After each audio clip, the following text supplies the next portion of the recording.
ওই তো মেয়েটা, ঋকবাবুর বউ।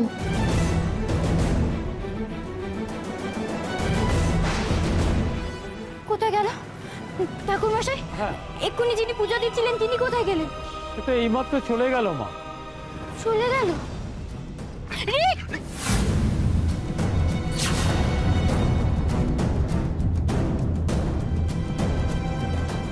ইস, সবাই দেখতে পেয়েও পেল না। দাদা আপনি এখন যাবেন না, একটু দাঁড়ান। কার বাড়ি এটা? দেখি তো। কি ব্যাপার, কোথায় যাচ্ছেন?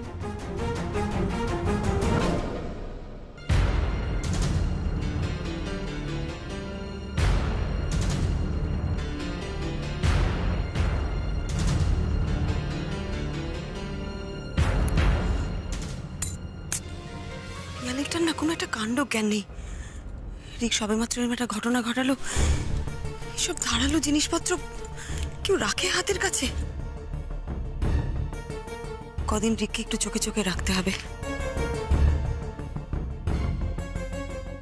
আজকেই তো ফিরবে হসপিটাল থেকে, কিন্তু রিক এরকম একটা কাণ্ড কেন করলো?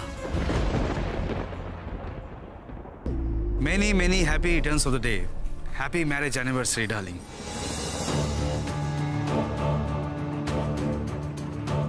রিক দাদা আমার স্বামীর ঘনিষ্ঠ বন্ধু, আমি ওকে দাদার মতো দেখি। আমি তো ঋকবাবুরে দেখেছি ওই মহিলারে কাছে টেনে নিজের স্ত্রী বলতে। একটা কথা সত্যি, বিন্দি রিককে খুবই অপছন্দ করে, আর তার কারণও রয়েছে। কিন্তু তাই বলে বিন্দি বাজে কথা বলার মেয়ে নয়। বিন্দি হতে পারে গ্রামের মেয়ে, কিন্তু ওর বুদ্ধি যথেষ্ট আছে, ও বোকা নয়। আর বিন্দি ভুল বলারও মেয়ে নয়। ও যখন বলছে ও নিজে কানে শুনেছে যে রিক ওই মেয়েটাকে তার স্ত্রী বলেছিল, তখন কিছু একটা তো আছে। কিন্তু রিক মিথ্যে বললে নিজের জীবন দিতে যাবে কেন? এরকম কাজ মানুষ কখন করে? হয় মিথ্যে বদনাম থেকে বাঁচতে, নয় সত্যির জন্য দেওয়ালে পিঠ ঠেকে গেলে। রিক কি জন্য করলো? মিথ্যে না মানতে পেরে, নাকি সত্যি? না না না, কারণটা ঠিক মিলছে না। কিছু একটা হিসেব আমার একদম মিলছে না। রেখা, এই যে রেখা, আপনি এসে গেছেন? হ্যাঁ, কি হয়েছে বলো তো? কি শুনলাম? হ্যাঁ, আরে আমি যেখানে ছিলাম সেখানে তো ফোন লাগছেই না, এই পাথর খাদান। তা গতকাল রাতে বিনার সঙ্গে কথা হলো, সে সব খুলে বললো আমাকে। আচ্ছা, রিক তো হাসপাতালে নাকি? কি কাণ্ড বলো দেখি, একবার হাসপাতাল ঘুরে আসি। না না মামা বাবু, হ্যাঁ? আপনি ব্যস্ত হবেন না, হাসপাতালে যাবার কোনো দরকার নেই।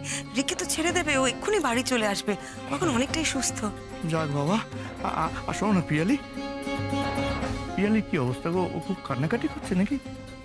চিৎকার চেঁচামেচি করছে? হ্যাঁ না, প্রথমে একটু ভেঙে পড়েছিল, তবে এখন অনেকটা ঠিক আছে। যাক, ঠাকুর ঠাকুর করে সব ভালোই ভালোই মিটলেই হলো। শোনো না, আমি বলছিলাম কি, এখন না আমাদের সবাইকে একসঙ্গে মিলেঝুলে থাকতে হবে, বুঝলে? মানে পিয়ালির কথা ভেবে। হ্যাঁ, আর এই মানে যখন তখন এই কথায় কথায় রিককে দোষারোপ করা, এইটাও বন্ধ করতে হবে, বুঝলে? মানে তুমি একটু বিন্দিকে ভালো করে বুঝিও। মামা বাবু, আপনি এত দূর থেকে ফিরলেন, হাত মুখ ধুয়ে নিন, আমি আপনার জন্য চা করে দিচ্ছি। আমি একটু এই ঘরটা পরিষ্কার করে দিই। ঠিক আছে। রিক অসুস্থ তো, অসুস্থ অবস্থায় নোংরা ঘরে থাকাটা ঠিক হবে না, তাই জানে। না না, ঠিক আছে।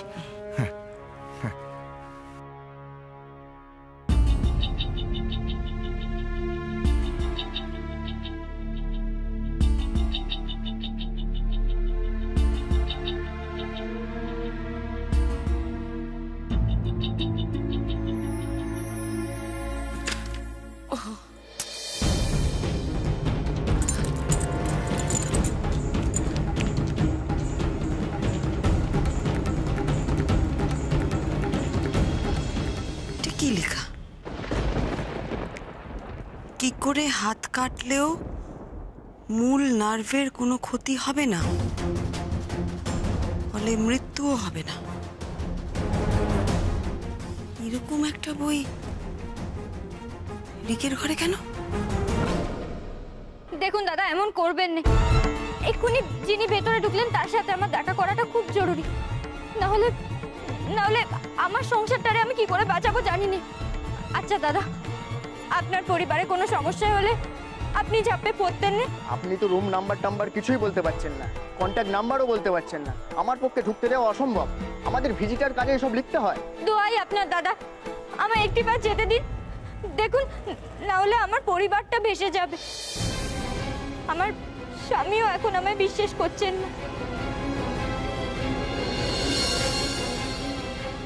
রিক আর পিয়ালির ঘরে এই বই কেন? আর কি অদ্ভুত ব্যাপার। রিকের হাতটাও ঠিক এইভাবেই কাটা হয়েছে যাতে ওর প্রাণ সংশয় না হয়। তার মানে এটা কি ইচ্ছাকৃত? বিন্দি তো ভুল কিছু বলেনি। উল্টে আমার খটকাটা আরো বেড়ে গেল। রিক কিছু একটা লুকোচ্ছে, কিন্তু কিন্তু কি কি লুকোচ্ছে?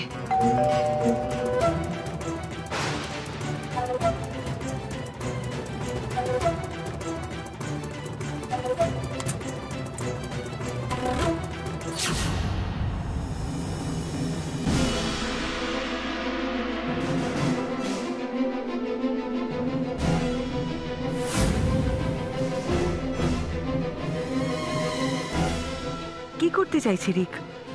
এই বই পড়ে এমন ভাবে হাত কেটেছে যে লোকে ভাববে ও নিজের জীবনের ঝুঁকি নিল।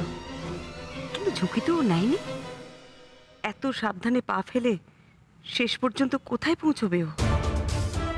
বিন্দি বা আমি ওকে যা ভাবি, ও তার চেয়েও অনেক ভয়ঙ্কর। ওর আসল উদ্দেশ্যটা কি?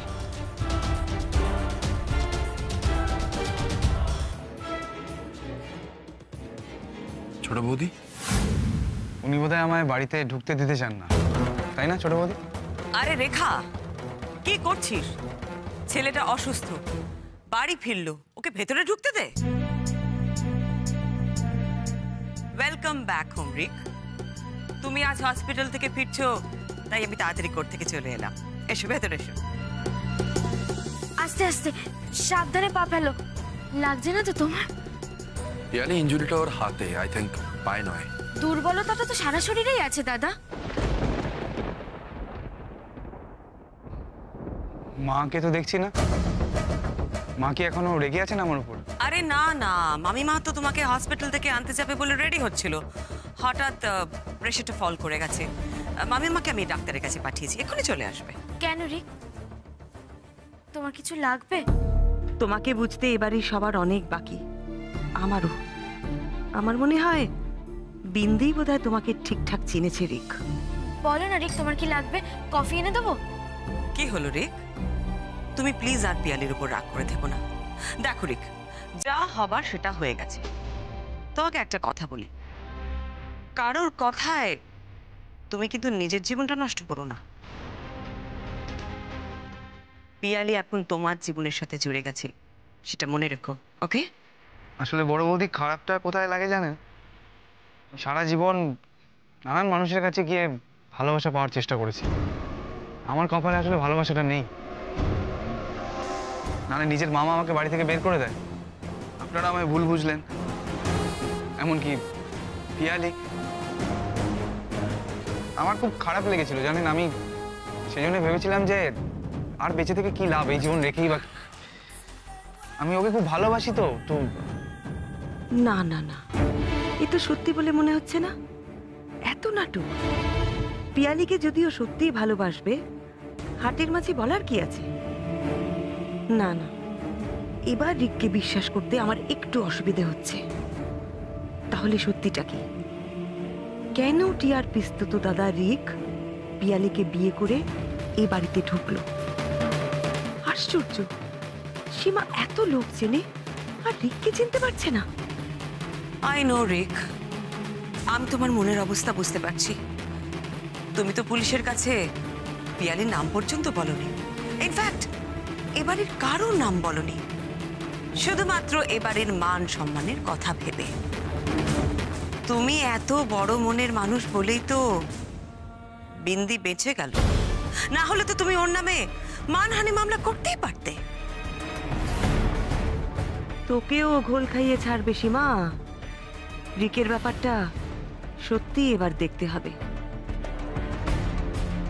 বিন্দি কোথায় গেল?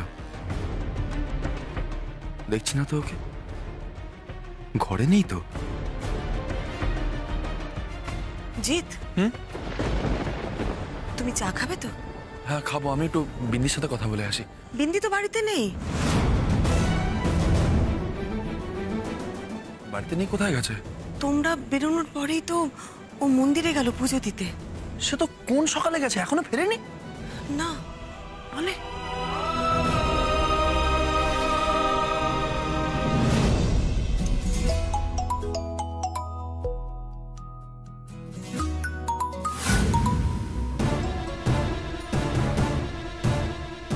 শহরের বাবু, কিন্তু যখন যখন তোমার রিককে নিয়ে কোনো রকম সন্দেহ হয়েছে, যখন যখন তুমি আমায় বলেছো, আমরা দুজন মিলে ছুটে গেছি রিকের বিরুদ্ধে প্রমাণ জোগাড় করতে, কিন্তু আমরা পেরেছি।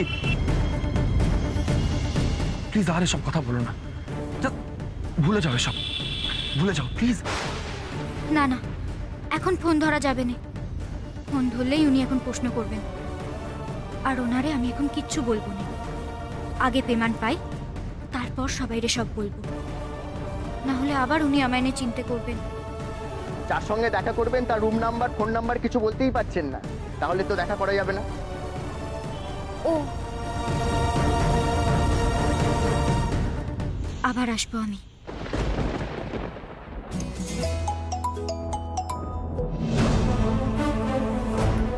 কিন্তু শহরের বাবুরা এখন কি বলবো?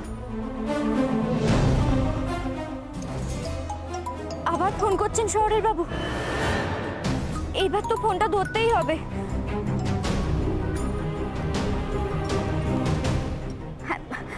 হ্যালো শহরের বাবু। বিন্দি কোথায় আছো তুমি? তোমার পুজো দেওয়া হয়নি এখনো, আর কতক্ষণ লাগবে? তুমি তো আমরা বেরোবার আগে বেরিয়েছো, এখনো কেন ফিরছো না? আমরা রিককে নিয়ে ফিরে চলে এলাম, আর তুমি কোথায় আছো? তুমি রিক বাবু বাড়ি চলে এসেছে। বিন্দি চুপ করে আছো কেন? তুমি কথা বলছো না কেন? কোথায় আছো তুমি? পৌঁছতে পেরেছো মন্দিরে? গ্রামের মেয়ে বলে কি আমি রাস্তাঘাট কিছুই চিনি না। আমি আমি ঠিক চলে আসবো। বিন্দি তুমি তো মন্দিরে নেই, তুমি তো রাস্তায় আছো। বিন্দি তুমি কি রাস্তা হারিয়ে ফেলেছো? আমাকে সত্যি করে বলো কিন্তু তুমি। আমি যে রাস্তায়, সে কথা উনি বুঝলেন কি করে? সামনে কোথাও আছেন নাকি? এই রে। হ্যালো বিন্দি, মন্দিরে এত গাড়ি ঘোড়ার আওয়াজ কোথা থেকে হচ্ছে? আমায় বলো সত্যি করে তুমি কোথায় আছো? শহরের বাবু, মন্দিরে আসতে যেতে তো রাস্তাতেই হয় নাকি? আমি আমি ঠিক চলে আসছি, আপনি চিন্তা করবেন না। আসছি মানে? হ্যালো আসছি বলে চুপ করে কেন আছো বিন্দি? মেয়েটারে হাতের কাছে পেয়েও পেলেন নি, তবে বাড়িটা তো চিনে নিলেন। এখান থেকে ওরে আমি খুঁজে বের করবই। আশ্চর্য! কি করছো? ফোনটা কেটে দিলে, আর কি করছে আমার সাথে ও? আচ্ছা ঠিক আছে ঠিক আছে, তুমি এত রেগে যাচ্ছ কি করছে আমি তো বুঝতে পারছি না ছোট বৌদি। ও বলছো নাকি মন্দিরে আছে? তুমি তুমি কথাটা শুনলে বুঝতে পারতে, এত গাড়ি ঘোড়ার আওয়াজ মন্দিরে হয় না। আমি শিওর ও রাস্তায় আছে। ও রাস্তা হারিয়ে ফেলেনি তো? ছোট বৌদি সম্ভব, কিন্তু ও রাস্তা হারিয়ে ফেলে আমাকে ভয় বলছেন, এটাও হতে পারে। আচ্ছা ঠিক আছে, তুমি এত উত্তেজিত হইও না। সকাল থেকে মেয়েটার মনটা খারাপ, তোমার সাথেও ভালো করে কথা বললো না। কিছু হয়েছে তোমাদের মধ্যে? জিৎ, কিছু হয়েছে? প্রচন্ড অস্থির লাগছে ছোট বৌদি। ঠিক মতো বাড়ি পৌঁছতে পারবে তো? আমি আবার এগিয়ে গিয়ে দেখি, বুঝলে? কোথায়? আমি দেখি একবার। জিৎ শোনো, শোনো আমার কথা শোনো। দাদা অনেক দেরি হয়ে গেছে, তাড়াতাড়ি বাড়ি চলুন। বাড়ি? সেটা কোথায়? বাড়িতে। আরে বাবা, ঠিকানাটা তো বলতে হবে, না হলে আমি তোমার বাড়ি চিনবো কি করে? ঠিকানা সেইটা তো জানি না। তাহলে কি করে নিয়ে যাব? আচ্ছা আপনি গুহরায় বাড়ি চেনেন? আসলে আমি তো এই রুটে নতুন, ঠিকানা না বললে বুঝতে পারবো না। এ তো আচ্ছা মুশকিল হলো। আমি তো বাড়ির ঠিকানা জানি না, কি করে বাড়ি পৌঁছবো আমি? ভালো দিদির একটা ফোন করব। আমি তো এই জায়গাটাও চিনি না। ও দাদা, আপনি আপনি আমায় যেখান থেকে গাড়িতে তুলেছিলেন সেখানে নামাতে পারবেন? হ্যাঁ হ্যাঁ, ওই মন্দিরটার সামনে তো। হ্যাঁ হ্যাঁ, ওখান থেকে আমি বাড়ি চলে যেতে পারবো। ঠিক আছে, চলুন তাড়াতাড়ি চলুন।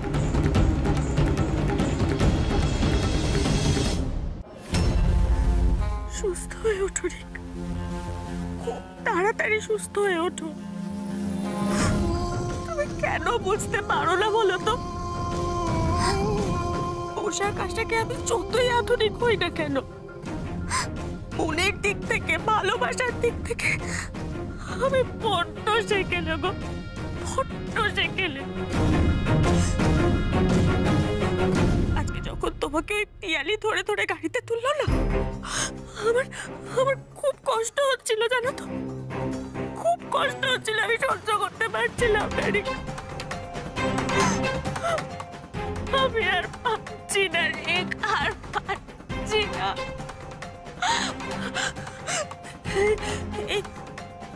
এই নাটকটা আমি আর চালাতে পারছি না রিক।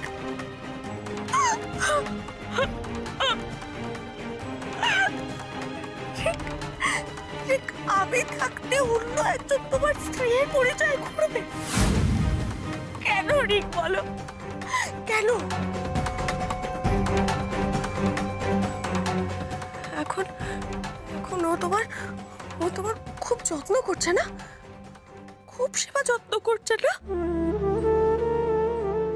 কিন্তু আমাকে দেখো তুমি, আমাকে দেখো, আমি কিন্তু এখানে একলা রিক, একদম একলা। জিৎ, এত রাগ করছো কেন জিৎ? আমার কথা শোনো জিৎ। ছোট বৌদি, বিন্দি যদি একটার পর একটা এরকম কাণ্ড করতে থাকে তাহলে আমি কি করে আমার মাথা ঠিক রাখবো বলতে পারো? আচ্ছা ঠিক আছে ঠিক আছে, একটু শান্ত হও তুমি। কি করেছে বিন্দি? মন্দিরে গেছে পুজো দিতে, ফিরতে একটু দেরি হচ্ছে।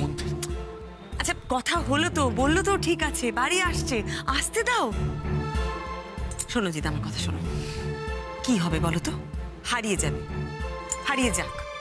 ঘুরতে ঘুরতে বাড়ি যদি চলে আসে না, তাহলে বুঝো মেয়ে একটু একটু করে মানুষ হয়েছে। একটা কথা বলবো জিৎ, বিন্দিকে নিজের পায়ে দাঁড়াতে দাও, ওকে রেখা হতে দিও না।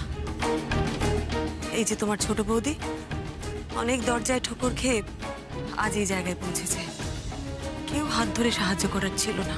আমিও তো সেটাই চাই ছোট বৌদি, আমি তো চাই ওর হাতটা ধরতে, ওকে সবটা শেখাতে, চেনাতে তো আমি চাই, কিন্তু কিছু না বুঝো কিরকম একটা কাণ্ড ঘটিয়ে ফেললো তুমি বলো তো।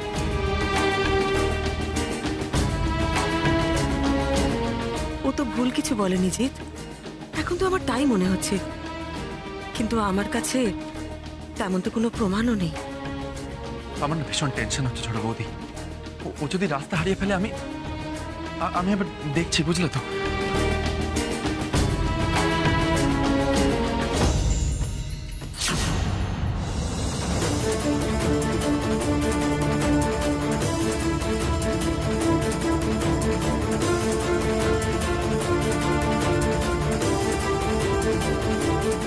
কোথায় গেছিলে বিন্দি?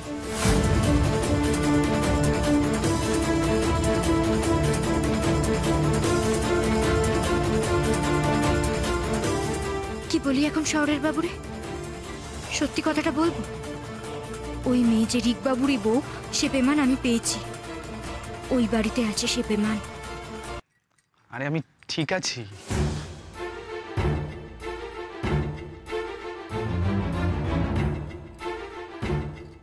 আরে কি করছো?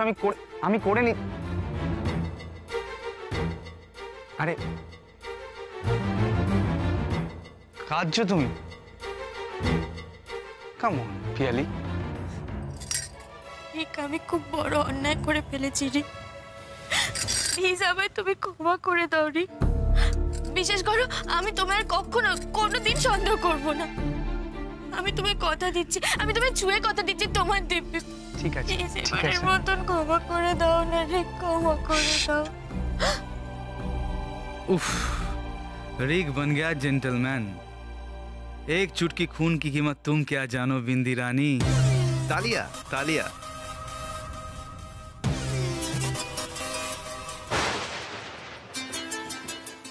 এই রে, ওয়াইফাই নামে তো ওয়াইফ, মানে আমার বউ অহনার নাম সেভ করা।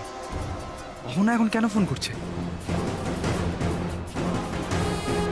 হ্যালো, আরে সার্ভিস প্রোভাইডার, কাস্টমার কেয়ার হয় না, আমি দেখছি তো।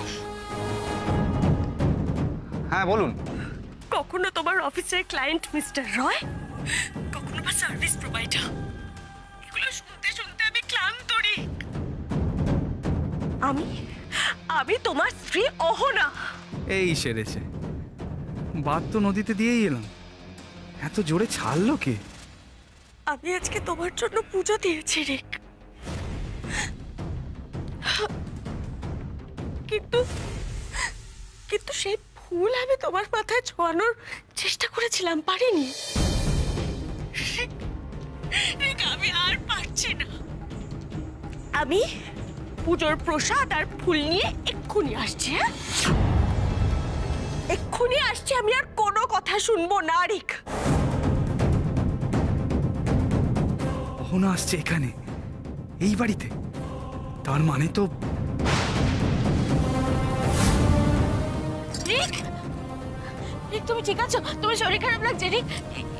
এসো এসো, এখানে এসে বসো। আস্তে, সাবধানে বসো। জল খাবে রিক?